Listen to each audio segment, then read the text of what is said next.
জানাচ্ছি আমাদের আজকের অনুষ্ঠানের অতিথিবৃন্দ যারা রয়েছেন অত্যন্ত কষ্ট করে অনেক জায়গায় ওনারা অতিক্রম করে আসলেন বিপুল গাড়ি সহ আসতে একটু যানজটের কারণে হয়তো একটু সময় লেগেছে, সেটা কোনো ব্যাপার না। আশা করি এখনো যে সময়টুকু আছে আমরা 90 মিনিটে খেলা শেষ করতে পারবো, আর সেই সময় এখন আমাদের হাতে রয়েছে। এখন পর্যন্ত যারা মঞ্চে রয়েছেন, মাঠে রয়েছেন, বিশেষ অতিথি হিসেবে যারা আসন গ্রহণ করেছেন, আজকে এই ফুটবল খেলার যারা দর্শক রয়েছেন অনেকক্ষণ ধরে আপনারা হয়তো অপেক্ষা করছেন।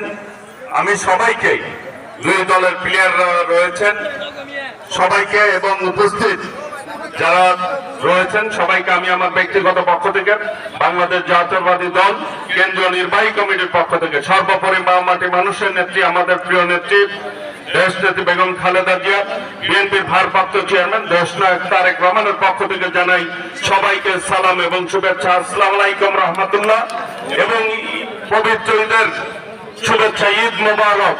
প্রিয় ভাইরা, ঈদ পরবর্তী এই ফাইনাল খেলা সকলে মিলে আমরা উপভোগ করব ইনশাআল্লাহ করেছে। আমরা বলতে চাই এই খেলার মাধ্যমে ইনশাআল্লাহ আগামী দিনে জাতীয় পর্যায়ে খেলোয়াড়রা তৈরি হবে।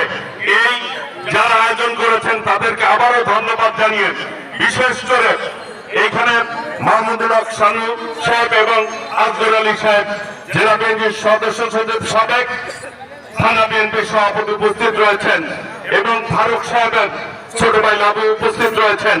আমি সবাইকে জানাচ্ছি রক্তিম শুভেচ্ছা এবং এই খেলা উপভোগ করার জন্য সবাইকে আহ্বান জানিয়ে এই খেলার শুভ উদ্বোধন ঘোষণা করছি। সকলকে ধন্যবাদ। আসসালামু আলাইকুম রহমতুল্লাহ। আমাদের প্রধান অতিথি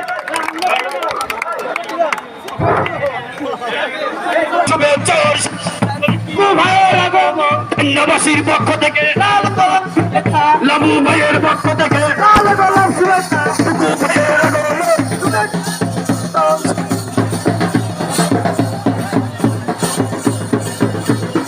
হ্যালো প্রিয় দর্শক, ইতিমধ্যে আমাদের কাঙ্ক্ষিত যে সমস্ত ব্যক্তিরা ছিলেন যাদের জন্য আমরা অপেক্ষায় ছিলাম, ওনারা এসে আজকের এই অনুষ্ঠানটাকে ধন্য করলেন। ওনারা মঞ্চে এসে আসন গ্রহণ করলেন। আমাদের আজকের অনুষ্ঠানের সম্মানিত প্রধান অতিথি বিএনপি কেন্দ্রীয় প্রচার সম্পাদক আলহাজ মোহাম্মদ সুলতান সালাউদ্দিন ভাই। উদ্বোধক হিসেবে আমাদের মাঝে উপস্থিত হলেন টাঙ্গাইল জেলা বিএনপির সদস্য